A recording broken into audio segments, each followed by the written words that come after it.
নমস্কার, আপনারা দেখছেন ওঙ্কার অনলি ট্রুথ, আর ইসলামের বার্তা নিয়ে আপনাদের সঙ্গে হাজির আমি প্রবীর। আর এই অনুষ্ঠানে আজকে আর আমি যাকে বলবো না, যাদেরকে বলবো, অতিথি হিসেবে আজকে আরও একজন উপস্থিত আছেন। আসুন তাদের সঙ্গে একে একে আলাপ করিয়ে দিই।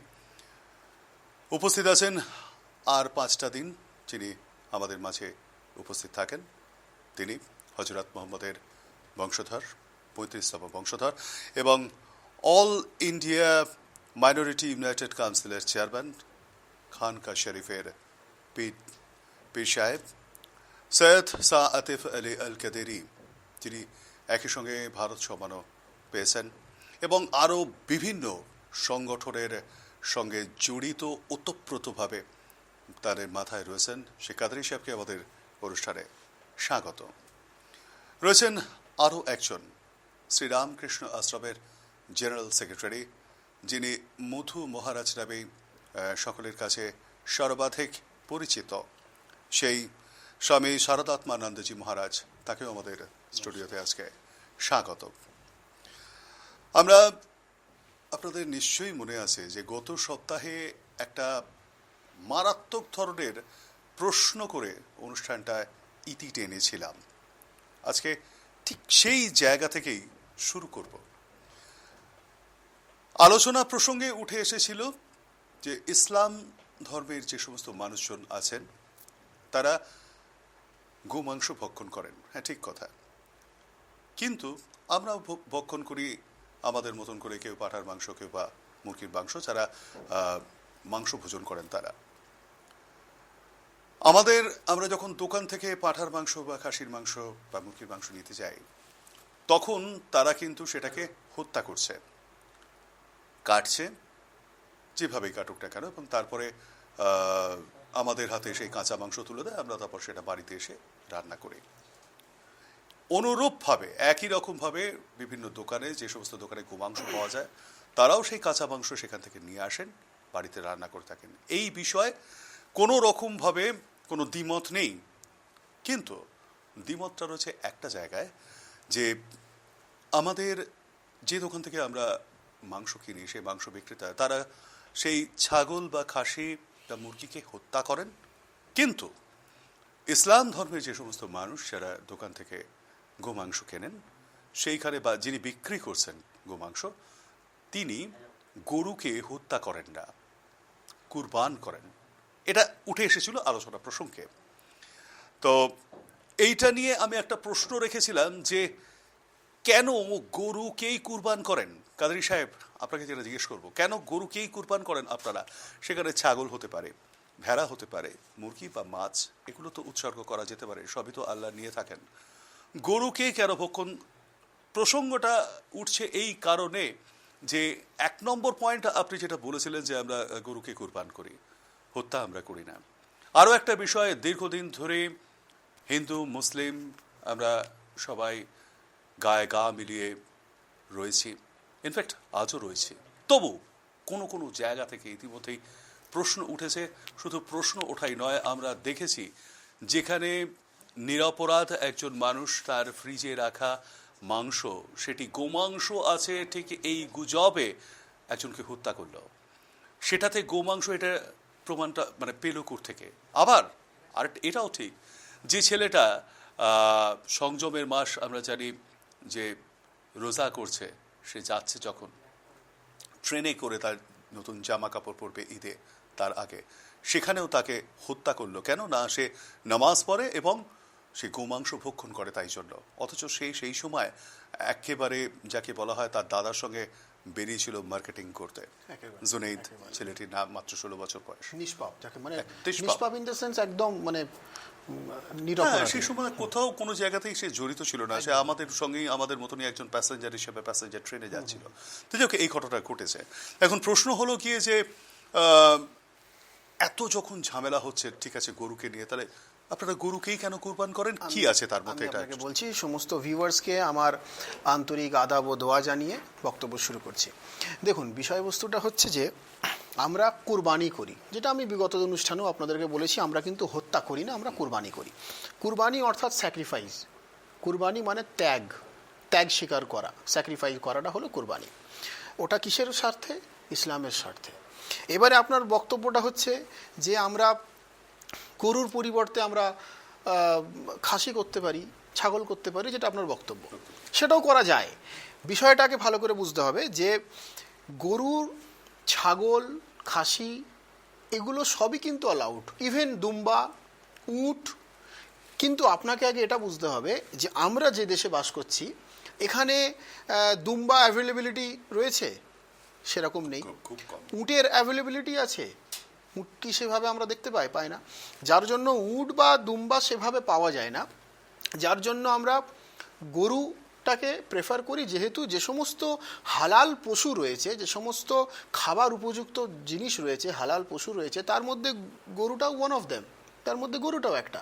আমাদের ধর্মীয় মতে গরুটাকে হালাল করা হয়েছে, অর্থাৎ গরুটাকে খাবার উপযুক্ত বলা হয়েছে, হালাল ফুড বলা হয়েছে। দ্বিতীয়ত হচ্ছে যে যখন আমি খাসি বা ছাগল, যেটাই আপনি বলেন না কেন, এইগুলোকে যখন আমি কুরবানি করব, তখন কুরবানির কিছু ফর্ম্যালিটিস রয়েছে। যে সমস্ত নামে কুরবানি হবে, যখনই গরু হচ্ছে বড় পশু, গরু যখন করব আমি 7টা নামে কুরবানি করতে পারি। এটা একটু গুরুত্ব দিয়ে শুনতে হবে। 7টা নামে আমি কুরবানি দিতে পারি। যেমন ধরুন আমি আমার পূর্বপুরুষের নামে কুরবানি দিচ্ছি, তো যখনই গরু কুরবানি হবে তখন কিন্তু সেটা 7টা নামে হতে পারে। গরুর পরিবর্তে যখন সেটা খাসি বা অন্য কিছু হবে, ছোট জানোয়ার হবে, তখন কিন্তু খাসি আমি 7টা নামে দিতে পারি না, তখন খাসিকে আমাকে একটা নামে দিতে হবে। এটা ইসলামিক সিস্টেম, এইভাবেই তৈরি হয়ে এসেছে যে যখন জানোয়ারটা ছোট হবে সেটা একটা নামের ওয়াস্তে, একটা নামের উদ্দেশ্যে আপনাকে সেটাকে উৎসর্গ করা হয়। আর যখন সেটা ভলিউম বেশি হয়, কোয়ান্টিটি অফ মিট যখন সেখানে বেশি থাকে, বা আকার আয়তনে যখন বড় হয়, ন্যাচারালি ছাগলের থেকে গরু বড়, তখন গরুটার ক্ষেত্রে 7টা নাম আমি ইউজ করতে পারি। এবং ইকোনমিক্যালি যদি আপনি দেখেন, অর্থনৈতিক দিকটা যদি আপনি দেখেন, সেক্ষেত্রে ম্যাক্সিমাম মানুষ ভারতবর্ষে যারা, তারা গরুটাকে এই জন্য প্রেফার করে, কারণ গরুটা হচ্ছে যে ধরুন 7টা খাসি কিনে 7টা নামে কুরবানি করতে গেলে যতটা এক্সপেন্ডিচারের ব্যাপার আছে, ওর থেকে অনেক কম এক্সপেন্সে একটা গরু কিনে হালাল করা যাবে, যার জন্য এখানে গরুটাকে প্রেফার করা হয়। আমার প্রশ্ন হচ্ছে যে আমরা যে দেশে বাস করছি এটা তো আলটিমেটলি ধর্মনিরপেক্ষ দেশ। আর আপনি বলবেন, আমি একটা ছোট্ট প্রশ্ন করবো, এই যে 7টা নামের কথা বললেন, মানে এই 7 জন হচ্ছে গিয়ে আপনাদের ফোরফাদার, মানে পূর্বপুরুষ? আমাদের পূর্বপুরুষ হতে পারে সেই 7 জন, অথবা জীবিত মানুষও হতে পারেন যারা বর্তমানে পৃথিবীতে রয়েছেন। সেই 7 জনের মধ্যে যারা বর্তমানে পৃথিবীতে আছেন তাদের মধ্যেও কেউ থাকতে পারেন, যারা গত হয়ে গেছেন, চলে গেছেন, ইহকাল ত্যাগ করেছেন, তাদের মধ্যেও কেউ হতে পারেন। অর্থাৎ জীবিত এবং মৃত ব্যক্তি নিয়ে কুরবানি দেওয়া, মানে অনেকটা হচ্ছে গিয়ে আমাদের মানে কাদেরী সাহেবের কথাতে যেটা উঠে এলো, অনেকটা আমরা মা কালীর কাছে বলি দিয়ে থাকি বা বিভিন্ন দেবীর কাছে বলি দিয়ে থাকি, আমরা যেটা ছাগ বলি আমরা সাধারণত দিয়ে থাকি, সেইখানে ওই মানত করা থাকে, সেরকম যেন একটা ব্যাপার থাকে। ঠিক পিতৃপুরুষের উদ্দেশ্যে আমরা যে তিল তর্পণ করে থাকি, জলদান করে থাকি, সেইটাও কিন্তু এই একই সঙ্গে করা যায় এই গরুর কুরবানির ক্ষেত্রে। যেটা হালাল পশু আছে, যে খাবারকে হালাল করে দেওয়া হয়েছে, এখানে গরু বা খাসিটা is not a factor. Factor হচ্ছে যে খাবারটাকে আমার ধর্মে লিগাল করা হয়েছে, আপনার ধর্মে যে খাবারটাকে বৈধ করা হয়েছে, আপনি কেন খাবেন না? আপনার অধিকার আছে খাবার। ইভেন আমাদের দেশ, আমরা যে দেশে বাস করি, ধর্মনিরপেক্ষ দেশ, এই দেশ তো আপনাকে সমান অধিকার দেয় যে আপনি আপনার ধর্মে থাকতে পারেন, আপনার ধর্মের যা ক্রিয়াকলাপ আপনি করতে পারেন। আমাকেও সেই একই অথরিটি দেয় যে আপনিও আপনার ধর্মে থেকে আপনি আপনার ধর্মীয় ক্রিয়াকলাপ করতে পারেন, তাই তো? তো তাহলে আমি আমার ধর্মীয় মতে কেন চলতে পারি না? এটা একটা প্রশ্ন আসতেই পারে। আপনার ধর্মীয় মতে যেটা আছে আপনি ডেফিনেটলি সেটা করবেন। অনেকে তো বলে থাকেন যে গোমূত্র পান করা ভালো, বা অনেকে বলে থাকেন গোমূত্র খেলে শরীরের রোগ ভালো হয়ে যায়, ইত্যাদি ইত্যাদি। তাতে আমার কোনো কন্ট্রাডিকশনের ব্যাপার নেই, তাতে আমার কোনো দ্বিমত নেই। যার ভালো লাগবে সে নিশ্চয়ই গোমূত্র পান করবে, তাতে আমার কোনো অসুবিধা নেই। আপনার ধর্ম যদি আপনাকে অথরিটি দেয় আপনি ডেফিনেটলি গোমূত্র পান করবেন, আমার কোনো প্রবলেম নেই। আমার ধর্ম যদি আমাকে পাওয়ার দেয় মাংস খাবার, আমি মাংস খাবো। আর সবথেকে বড় কথা, আমার ধর্মে আমি থাকতে পারি, আপনি আপনার ধর্মে থাকতে পারেন, এই অথরিটি তো আপনাকে আপনার দেশ দিচ্ছে, আমাকে আমার দেশ দিচ্ছে। করছে, একদম তাই। ধর্মনিরপেক্ষ দেশ, তো আমি কেন থাকতে পারি না? আমি ডেফিনেটলি থাকতে পারি। এবং গরুকে আমরা মার্ডার করি না, হত্যা করি না, খুন করি না, তাকে আমরা কুরবানি করি। এবং আমি বিগত অনুষ্ঠানে আপনাদের এই স্টুডিওতে এই চ্যানেলে বলেছি যে মানে হত্যা আর কুরবানি দুটোর মধ্যে ডিফারেন্স কি আছে, আমি সেটা আপনাদেরকে বুঝিয়ে বলেছি। একদমই তাই।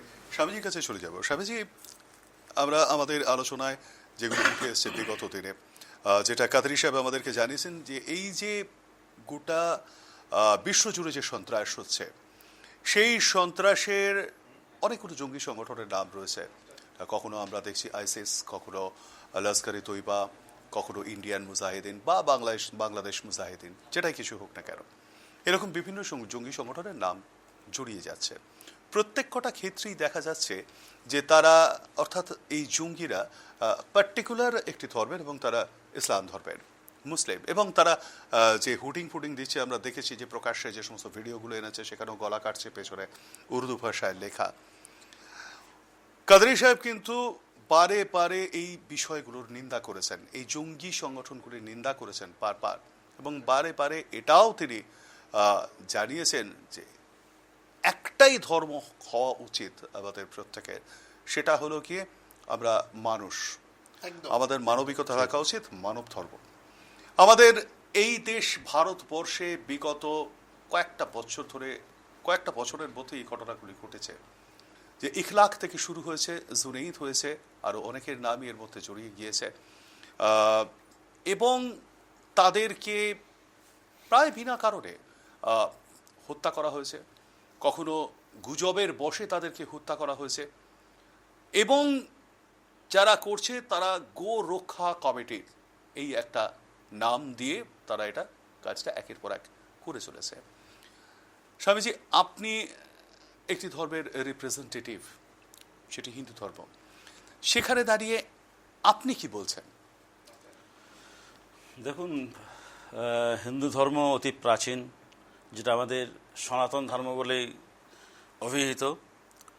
সেখানে আজকে একটি মানে মানবিক যে মূল্যবোধ হিন্দু ধর্মের, প্রত্যেক ধর্মেরই সেটা অবশ্যই আছে। সেখানে ধর্মের নাম করে মানুষ হত্যা করা বা মানুষকে পীড়ন দেওয়া, এটা তো কোনো ধর্মেরই কথা নয়, বক্তব্য নয়। আমাদের ধর্মের যে মূল সুর, যাতে মানুষের মঙ্গল হবে, মানুষ সুন্দরভাবে পৃথিবীতে বসবাস করতে পারে, জীবনযাপন করতে পারে, একে অন্যের পরিপূরক সহযোগিতায় বাস করবে।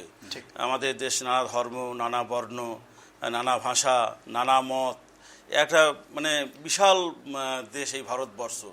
সেখানে একটা মূল ঐক্য আছে, সেটা হচ্ছে ধর্মের নামে যে ঐক্যটা আছে, আমাদের ধর্মের মূল সুর যেটা আছে, যে প্রত্যেক মানুষের ধর্ম আচরণ করার নিশ্চয়ই তাদের স্বাধীনতা আছেই, সেখানে যে যার মতো ধর্ম পালন করবেই। আমি আপনাকে একটা কথা একটু জানতে চাইছি আর কি, দর্শকরাও আছেন, ভিউয়ার্সরাও দেখছেন, একটা জিনিস একটু জানতে চাইছি যে এই যে ধরুন আইএসআইএস বা লস্কর-ই তৈবা যে সমস্ত জঙ্গি সংগঠনগুলো রয়েছে, যারা ইসলামের ব্যানারকে ইউজ করছে, ধর্মকে ইউটিলাইজ করছে নিজের পার্সোনাল ফায়দার জন্য, যারা কোনোদিনই ইসলামিক বা কোনোদিন ধার্মিক বলে গণ্য হতে পারে না, আমি জানতে চাইছি যে আপনার ব্যক্তিগত মতামতটা কি? সেটা হচ্ছে যে এই যে ধরুন গো রক্ষা কমিটি, গরু যদি আপনার ধর্মের কোনো মানে দেবদেবীর মধ্যে বা কোনো সম্মানীয় পশুর মধ্যে, সেটা ও নিয়ে আমার কোনো বক্তব্য নেই। আপনার রেসপেক্ট, আপনার ফিলিংস আছে, আপনি ডেফিনেটলি রেসপেক্ট করুন, সেটা নিয়ে আমার কোনো বক্তব্য নেই।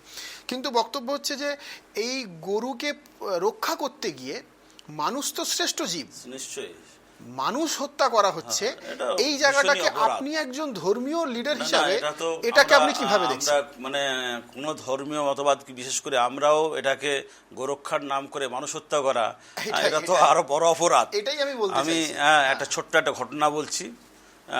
মানে স্বামী বিবেকানন্দের কাছে, এটা বহু দর্শক এটা জানেন, মানে মানুষই হচ্ছে সর্বশ্রেষ্ঠ জীব, এবং মানুষই ভগবান বা আল্লাহ আমাদের মধ্যেই রয়েছে। আল্লাহ অন্য কোথাও নেই, বা ভগবান অন্য কোথাও, আমার হৃদয়েই, প্রত্যেক মানুষের হৃদয়েই মানুষের মধ্যে এবং আমাদের ধর্ম বলছেন সর্বাং খাল্লিদাং ব্রহ্ম, প্রত্যেকটি অনুপরমাণুর মধ্যে, প্রত্যেকটি জীবের মধ্যে সেই এবং ঈশ্বরই আছেন। পবিত্র কোরআন শরীফের মধ্যেও বলা হচ্ছে আমাদের ভাষায় যে ইন্নাল্লাহ আলা কুল্লি শাইইন কাদির, যার মানে হচ্ছে সমস্ত জিনিসের উপরে মহান আল্লাহ বিস্তার বিরাজ করছেন।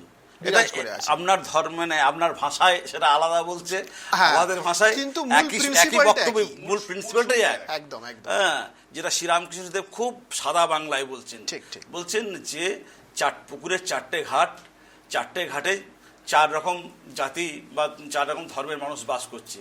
ঠিক। কেউ বলছে জল, কেউ বলছে পানি, কেউ বলছে অ্যাকোয়া, কেউ বলছে ওয়াটার। ঠিক। মূল যেটা জল সেটা তো জলই, হ্যাঁ। প্রত্যেকেই আমরা একই খাচ্ছি তো ভাবে আমরা জল বা পানি। জল বা পানি প্রত্যেকেই সেই জলটাকেই ব্যবহার করছি, আমরা বিভিন্ন নামে করছি। এভাবে যেটা বলছিলেন যে গোরক্ষার নামে ঠিক। যে মানুষ আজকে কোন জায়গায় নেমে যাচ্ছে, এটা তো ভীষণ অপরাধ। স্বামী বিবেকানন্দ একটা জায়গায় বলছেন যখন গোরক্ষা, এটা গোরক্ষা সমিতি কিন্তু আজকের নতুন নয়, আমরা স্বামী বিবেকানন্দের কাছেও সেই গল্প শুনেছি। স্বামী বিবেকানন্দরা বলছেন গোরক্ষা সমিতি থেকে একদল মানুষ গেছেন স্বামী বিবেকানন্দ বাগবাজারে রয়েছেন, যে মানে গরু আমাদের মাতা, সেই জন্য তাকে রক্ষা করা দরকার। স্বামীজি তখন বলছেন দেখো খুবই ভালো কথা, প্রত্যেক জীবই তো ঈশ্বরের প্রতিনিধি, কিন্তু আজকে এই জায়গায় অমুক জায়গায় মানুষ না খেতে পেয়ে মরে যাচ্ছে, তাদের কথা কি তোমরা কিছু ভেবেছো? বলছেন না, মানুষ তো নিজের কর্মফলে ভোগ করছে। তখন স্বামীজি বলছেন হ্যাঁ, এই না হলে তোমরা এরকম মায়ের সন্তান আর কি, মানে তোমাদের বোধটা এতই নিম্ন স্তরের যে গোরক্ষার জন্য তোমরা প্রাণ দিতে চাও, কিন্তু মানুষ যেখানে মরেছে তাদের জন্য তোমরা ভাবছো না। মানে স্বামী একটা জিনিস, এই যে গোরক্ষার নামে মানে স্বামী বিবেকানন্দ তো এই মহান ভাবনা, ব্যক্তি, মানে উনার সমতুল্য মানুষ তো এখনকার না, যুগে আর কেউ নিশ্চয়ই নেই। উনি যে মানে যে মর্যাদার মানুষ, উনার সমতুল্য মানুষ নেই। কিন্তু বর্তমানে গোরক্ষার জন্য প্রাণ দেওয়া আলাদা, হ্যাঁ। আর গোরক্ষার নামে প্রাণ নেওয়া আলাদা। সেই এখন ব্যাপারটা হচ্ছে গোরক্ষার নামে নেওয়া হচ্ছে প্রাণ, নেওয়া হচ্ছে।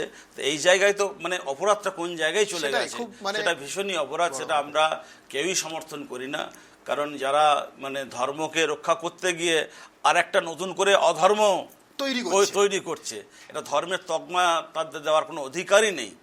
ধর্মের ধ্বজা নিয়ে যদি আমরা কোনো মানুষকে পীড়ন করি, নিপীড়ন করি বা হত্যা করি, সে তো ধর্মের আচরণ, যেটা আজকে ধর্মবিরোধী। সেখানে ধর্মের কোনো সংজ্ঞাই থাকতে পারে না। স্বয়ং দেশের প্রধানমন্ত্রীও এটাকে নিন্দা করেছেন। অবশ্যই ভারতের প্রধানমন্ত্রীও নিন্দা করেছেন যে আমরা গোরক্ষার নামে নিরীহ মানুষ হত্যা করা। কাদের সাহেব এই সময় দাঁড়িয়ে আবার কেউ কারো নাম করছি না, কেউ আবার বলছেন যে গো হত্যা নরহত্যার থেকেও বেশি অপরাধ।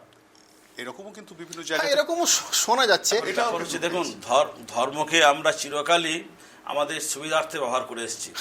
আজকে ইসলাম বলুন, খ্রিস্ট বলুন, হিন্দু বলুন, আজকে আমাদের যখন পুরোহিতবাদ এমন একটা জায়গায় চলে গেছিল যে আগে কি ছিল, আগে সনাতন ধর্মের যখন অন্য কোনো মতবাদ আসেনি, তখন কি এই সনাতন ধর্মাবলম্বীরাও কিন্তু একটা সময় মানুষের উপরে নিপীড়ন করেছিল বলে মানুষ কিন্তু কেউ মানে যখন অন্যান্য মতবাদগুলো এসেছে, খ্রিস্ট ধর্ম এসেছে, ইসলাম ধর্ম এসেছে, মানুষ দেখছে আরে এখানে থাকলে তো আমাদের নিরাপত্তা নেই, অর্থাৎ এই ধর্মে গেলে আমরা শেল্টার ভালো পাবো, আমরা খাওয়া পড়ার সহাবস্থান পাবো, সেই জায়গায় মানুষ কিন্তু গেছে।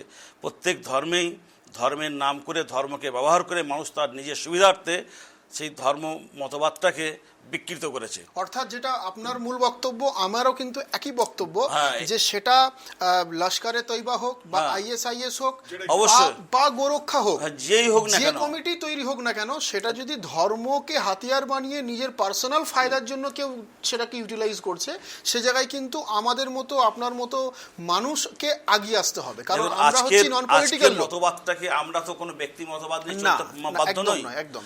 আজকে আমি একটা মতবাদ দিয়ে প্রচার করছি, জাহির করছি, কিন্তু আজকে আমাদের মতবাদের যে মূল জায়গাগুলো, যেমন ইসলাম ধর্মের কোরআন কি বলছে, আমাদের গীতা, উপনিষদ, রামায়ণ, মহাভারত, এই জায়গাগুলোর একটা বিরাট জায়গা আছে, যেখানে উপনিষদ বলছে সিন্নন্তু বিশ্বামৃতস্য পুত্রা আজে ধামানি দিব্যানি তস্তু, প্রত্যেকটা মানুষ ঈশ্বরের সন্তান। আবার আমাদের উপনিষদ বলছে বসুধৈব কুটুম্বকম, কেউ আমার পর নয়, প্রত্যেকেই আমার আপনার লোক। হ্যাঁ, বসুধৈব কুটুম্বকম, এই জায়গাটা আমাদের উপনিষদের একটা বার্তা। আসবো স্বামীজি আপনার কাছে। কাদরি সাহেব, সোনু নিগমের সঙ্গে আপনার একটা বেশ বিতর্ক হয়েছিল। কিছুদিন আগে আরো একটি ঘটনা, একজন অভিনেত্রী, ঠিক নামটা মনে পড়ছে না, তিনিও কিন্তু মনে হয় সম্ভবত রাত্রিবেলা কোনো শুটিং সেরে ফিরছিলেন, সেই সময় আজানের সুর ভেসে আসে। সময়টা তখন মনে হয় আমাদের ভাষায় রাত্রি শেষ প্রহর, মানে একেবারে ভোরবেলা, ভোরবেলা যাকে বলা হয়। এবং সেটাতে তিনি খুব বিরক্ত বোধ হন এবং তিনি কমেন্টও করেন যে এই আজানের সুরে তার ভোরের ঘুমটা ভেঙে যায় বড্ড তাড়াতাড়ি। এই বিষয়টাকে আপনি কিভাবে ব্যাখ্যা করেন? দেখুন, বিষয়টা হচ্ছে যে খুব ছোট্ট করে যদি ইন শর্ট বলতে হয়, বর্তমানে যেই স্বামীজি যে কথা বললেন, ধর্মকে হাতিয়ার বানিয়ে ব্যক্তিগত ফায়দার জন্য মানুষ ধর্মকে ইউটিলাইজ করছে, ঠিক একই ধরনের উত্তরটা কিন্তু এই প্রশ্নেরও হবে। তার কারণ এখন বর্তমানে আপনি দেখবেন নিজের একটা প্রচার পাওয়ার জন্য, পাবলিসিটির জন্য মানুষ ধর্মকে হাতিয়ার করছে। আজকে কি ভারতবর্ষে আজানই প্রথম হচ্ছে? প্রথম তো নয়। তো আপনি যদি লক্ষ্য করে দেখেন যে আজানের সময় কতটুকু, আর ওই ভদ্রমহিলা যার কথা বললেন উনি তো বলেছেন যে আমি 4টে কতই শুটিং থেকে ফিরছিলাম। তো উনি যদি 4টে কতই ফেরেন মানে উনি তো অলমোস্ট আজানের সময়ই ফিরলেন। তো ওই সময় তো উনি ঘুমিয়ে নেই, অলরেডি উনি তখন জেগে আছেন। 4:45 এরকম কিছু একটা সময় মনে হচ্ছে, আমি টুইটটা দেখেছিলাম। তো তাহলে উনি অলরেডি তখন জেগে, উনি ঘুমিয়ে নেই যে ঘুম ভাঙার কোনো ব্যাপার নেই। আমি ধরে নিলাম অন্য দিনে ওনার ঘুম ভেঙে যায়। তো আমার বক্তব্য হচ্ছে যে এই ধরনের মানুষ যদি কমেন্ট পাস করতে থাকে, আপনি তো একজন মানে হিন্দু ধর্মের ধর্মগুরু, সনাতন ধর্মের আপনি একজন পুরোহিত, আপনি বলুন যে আমি যদি আজকে বলি, আমি কোনোদিন বলি না, ভগবান না করুন এ কথা আমার মুখ থেকে বেরোয়, যে আজান থেকে আপনার যদি কষ্ট হয়, আর পুজো থেকে যদি আমার কষ্ট হয়, গির্জার অ্যাক্টিভিটি থেকে যদি প্রবীরবাবুর কষ্ট হয়, তাহলে কি ভারতবর্ষ সব মানুষ নাস্তিক হয়ে যাবে? তাহলে কি আমরা ধর্ম ছেড়ে দেবো? আমাদেরকে এইভাবে ব্যাখ্যাটা করতে হবে। ব্যক্তি মানুষের বিকৃত মানসিকতা, একদম একদম মানুষ ধর্মকে ইউটিলাইজ করছে। ধরুন আজকে আমার আশ্রম আছে যেখানে, সেখানে আমাদের মাঝে মাঝে হয়তো নাম সংকীর্তন হয়। পাশের বাড়ির লোক এরকমও বলেছে যে সারা রাত ধরে খোল করতাল পেরোচ্ছে। আপনি প্রত্যেক ভোরবেলা ধরুন, আপনি যে আশ্রমে রয়েছেন বড়নগর আলমবাজার, যেটা সেই আশ্রমেও তো ভোরবেলা 4:30 5টার সময় মঙ্গল আরতি হয়ে থাকে, এবং সেই মঙ্গল আরতিটা নিশ্চয়ই যিনি করছেন তিনি সেই আমাদের তো ঘন্টা খণ্ডানুভব যে গানটা সেটা তিনি একা করেন। এবং বিগত দিনে আমরা দেখেছি কয়েকদিন আগে রামনবমী যে সমস্ত পথসভাগুলো বেরোলো, সেই পথসভায় তো প্রচুর মাইক, প্রচুর হাই ভলিউম বক্স টক্স বাজিয়ে যাওয়া হলো। সেখানেও তো পলিউশনের একটা ব্যাপার থাকে, যদি শব্দ দূষণের প্রশ্ন আসে সেখানেও হয়ে থাকে। কিছু হয় ধর্মকে কেন্দ্র করে একটা উন্মাদনা সৃষ্টি হয়, সেই উন্মাদনাটা কোন পর্যায়ে যায় যারা করে সে তাদের তখন আর লিমিটেশন থাকে না, অর্থাৎ সেটা ইয়াং জেনারেশনের মধ্যে আরো বেশি। আমরা তো দেখি যে দুর্গা প্রতিমা বিসর্জন করতে আসে বড় বড় ডিজে লাগিয়ে, বা কালী পুজোর মানে যেগুলো ধর্মের সঙ্গে হয়তো মিনিং নেই, এত জোরে বাজে যে সত্যি এটা আমি সেখানে ধর্ম বাদ দিলাম স্বামীজি, যারা হার্টের পেশেন্ট সেইখানে তো রোগীরও তো কোনো জাত নেই না, এটা হিন্দু মুসলিম খ্রিস্টান যে কেউ হতে পারে, কোনো ধর্মের ব্যাপার নয়। দেখুন স্বামীজি, আমি বলি ধর্মটা প্র্যাকটিক্যালি এমন আচরণ করব না। ধর্ম যখন আবিষ্কার হয়েছে তখন লাউড স্পিকার আবিষ্কার হয়নি, এটা তো পরিষ্কার। ধর্ম যখন আবিষ্কার হয়েছে তখন loud speaker, DJ, mic, box কিছু আবিষ্কার হয়নি। কিন্তু একটা জিনিস বুঝতে হবে, যখন এই লাউড স্পিকার আবিষ্কার হলো তখন ধর্মের সুবিধার্থে আমরা প্রত্যেকটা ধর্মের মানুষ এগুলোকে ইউটিলাইজ করছি, ব্যবহার করছি। আপনি আপনার ধর্মের ক্ষেত্রে করছেন, আমি আমার ধর্মের ক্ষেত্রে করছি, কিন্তু তার মানে এই নয় যে আমি আপনার ধর্মের অ্যাক্টিভিটিকে গুন্ডাগার্দি বলবো, আমি আপনার ধর্মীয় ক্রিয়াকলাপকে খারাপ বলবো। এইভাবে যদি চলতে থাকে তাহলে দেশের মধ্যে কি হবে? দুটো সম্প্রদায়ের মানুষ সহস্রান্ত ডিসব্যালেন্স হয়ে যাচ্ছে। তাহলে আমি আমার ধর্ম উদযাপন করতে গিয়ে অপর ধর্মকে আঘাত করা, সেটা তো আমার ধর্ম কোথাও লেখা নেই। একদম একদম আমার ধর্মে কেউ বলেনি তুমি অপর ধর্মে আসো। বিবিধের মাঝে মিলন মহান, যেটা কবি বলে গিয়েছেন। আমরা যারা শ্রীরামকৃষ্ণ নামাঙ্কিত প্রদর্শিত পথে চলি, সেখানে শ্রীরামকৃষ্ণের একটি বার্তা আছে, যেটা স্বামী বিবেকানন্দ খুব উদাত্ত কণ্ঠে বলেছিলেন, যে তিনি দক্ষিণেশ্বরে ইসলামের সাধনা করেছেন, খ্রিস্ট ধর্মের সাধনা করেছেন, হিন্দু ধর্মের সাধনা করেছেন।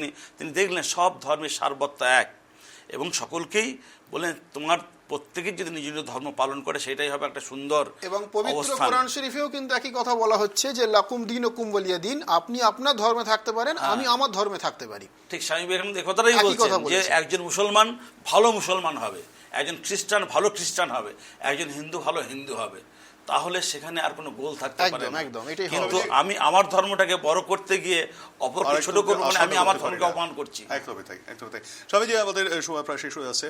আমি যেটা জানতে চাইবো সেটা হলো বন্দে মাতারাম, এই কথাটির অর্থ কি? আমার দেশ ও মাতৃকাকে আমি বন্দনা করছি, তাই তো? এই জায়গাটা কি দাঁড়িয়ে কোথাও ইসলাম বিরোধী মনে হয় আপনার? না, কোথাও মনে হয় না। বেশ, কাদরী সাহেব, এইটাকে দাঁড়িয়ে কোথাও আমি আমার জন্মভূমি দেখুন, বন্দনা অর্থাৎ মায়ের কাছে মানে বাউ ডাউন, মানে মাথা নত করা, এই যে একটা ব্যাপার। এখানে একটা বিষয় আছে যে দেশকে ভালোবাসা, এটা তো আমাদের ধর্মের কথা। আমাদের প্রফেট মোহাম্মদ উনি সাল্লাল্লাহু আলাইহি ওয়া সাল্লাম উনি বলেছেন যে দেশে আপনি থাকবেন সেই দেশকে ভালোবাসা আপনার ঈমানের একটা অংশ। এবারে বিষয়টা হচ্ছে যে দেশের কাছে মাথা নত করা এটা আন ইসলামিক নয়। আমাদের ধর্মে কি বলা হচ্ছে যে আল্লাহ ছাড়া আর কাউকে আল্লাহ ভেবে মাথা নত করো না, আল্লাহ ছাড়া আল্লাহ ভেবে মাথা নত করো না। অর্থাৎ আমি যদি আমার বাবা মার কাছে মাথা নত করি, বাবা মার সম্মানের জন্য করলাম। আমি যদি গুরুজনের কাছে মাথা নত করি, গুরুজনের সম্মানের জন্য করলাম। আমি যদি এখানে আল্লাহ নয়, গড তো সুপ্রিম পাওয়ার। আপনি আল্লাহ ভগবান ঈশ্বর যে নামেই ডাকেন, উনি তো সুপ্রিম পাওয়ার। আপনি কোনো শিক্ষকের কাছে মাথা নত করলেন, আপনি আপনার গুরুর কাছে মাথা নত করলেন, তার মানে গুরুর মর্যাদা দেওয়ার জন্য করলেন, আপনি কিন্তু ওনাকে আল্লাহ বা ভগবান হিসাবে করেননি। দেখুন, আমরা দেশকে মা বলে সম্বোধন করি। তো দেশকে যদি সম্মান দেওয়ার জন্য, এক সেকেন্ড আমি একটু বলি, দেশকে সম্মান দেওয়ার জন্য যদি আপনি মাথা নত করেন দেশের কাছে, দেশকে মর্যাদা দেওয়ার জন্য, এটা ইসলাম বিরোধী নয়। কিন্তু আপনি আল্লাহর স্ট্রাকচার যদি আপনি, হ্যাঁ আপনি, কারণ আল্লাহ তো নিরাকার, আল্লাহ পবিত্র মহান ঈশ্বরের তো কোনো স্ট্রাকচার হয় না, উনি তো নিরাকার। এখন যদি আপনি একটা স্ট্রাকচার তৈরি করে বলেন ইনি আল্লাহ বা ভগবান, ইনাকে আপনি মাথা নত করেন, তখন সেটা আমাদের ধর্মীয় মতে শিরক হয়ে যায়। আপনি আল্লাহ ভেবে আপনি দ্বিতীয় কারোর কাছে মাথা নত করতে পারেন না, এটা হচ্ছে আমাদের ধর্মের কথা, এটা হলো আমাদের ধর্মের কথা। কিন্তু আপনি যখন দেশের কাছে মাথা নত করবেন, আপনি যখন বাবা মায়ের কাছে মাথা নত করবেন, আপনি যখন গুরুর কাছে মাথা নত করবেন, আল্লাহর ওলির কাছে মাথা নত করবেন, বুজুর্গানের দিনের কাছে মাথা নত করবেন, সেটা তো তাদের ব্যক্তিগত সম্মান দেওয়ার জন্য, তাকে কিন্তু আল্লাহ ভেবে করা হচ্ছে না। আমরা প্রত্যেকের মধ্যেই সেই ঈশ্বরকেই দেখি। মা বাবাও যেমন ঈশ্বর, আপনিও সেরকমই ঈশ্বর। ঈশ্বর বা আল্লাহ, প্রত্যেকের মধ্যে ঈশ্বরই আছেন বা আল্লাহই আছেন, এটাই আমাদের ধর্মের মূল কথা। তুমি ঈশ্বর, আমাদের ঈশ্বর কোথায় আছেন? বলছি তুমি ঈশ্বর। হ্যাঁ, সর্বং খল্লিদাং ব্রহ্ম যখন বলছি, সর্বোপরি সবের মধ্যে আল্লাহ বিরাজ করছেন, সবের মধ্যে ঈশ্বরই বিরাজ করছেন। মানে তো সেই জায়গায় তাবারাক ওয়া তাআলা উনি সমস্ত জায়গাতে বিরাজমান, এটা হচ্ছে আমাদের সর্বোত্তম, তিনিই সর্বোত্তম। সর্বত্র যেমন আল্লাহই আছেন, আমরাও বলি সর্বত্র আল্লাহ আছেন, গড আছেন, বিভিন্ন নামে। আল্লাহ, ঈশ্বর আর গডকে যদি আমরা আলাদা ভাবে, তাহলে তো আমাদের মূর্খামি। এবং আমি আজকে ইসলাম ধর্ম এবং হিন্দু ধর্ম দুজনের দুই রিপ্রেজেন্টেটিভকে নিয়ে আলোচনা শুরু করেছিলাম, এবং যে জিস্টটা উঠে এলো সেটা হলো গিয়ে আমরা আলাদা হতে পারি, আমরা আলাদা ধর্মের মানুষ হতে পারি, আমাদের কেউ কারুর আল্লাহ কারুর ঈশ্বর হতে পারে, কিন্তু মূল কথাটা হলো এক। আমাদের গায়ে যদি আমরা ব্লেড দিয়ে কাটি, আমার বাঁদিকে যিনি বসে আছেন কাদরী সাহেব, তার গা থেকে ঠিক যে রক্ত বেরোবে, তার যে রং হবে, পাশে স্বামীজি যিনি বসে আছেন তার গায়েও ব্লেড দিয়ে আঘাত করলে ঠিক একই রক্ত বেরোবে, একই রং হবে। আমাদের প্রত্যেকের, অবশ্যই আমার গা দিয়েও তাই হবে। আমাদের প্রত্যেকের ধর্ম একটাই, যেটা হলো গিয়ে মানব ধর্ম। সবার উপরে মানুষত্ব, তাহার ওপর নাই, সত্যি কেউ নাই, যে ধর্মেরই সে হোক না কেন। কাদরী সাহেব, ধন্যবাদ আজকে এই আলোচনা করার জন্য। তবে আরও কিছু অবকাশ ছিল, আরও আলোচনা করতাম, কিন্তু আমাদের সময়টা তা একদম বাধা রয়েছে, তাই আমাদের বিদায় নিতেই হবে। স্বামীজি, আমাদের একটা মূল সুর হোক, মানুষ সর্বোপরি। আমরা যে ধর্মাবলম্বী হই না কেন, প্রত্যেকের মধ্যে আমাদের যে ভ্রাতৃত্ববোধ,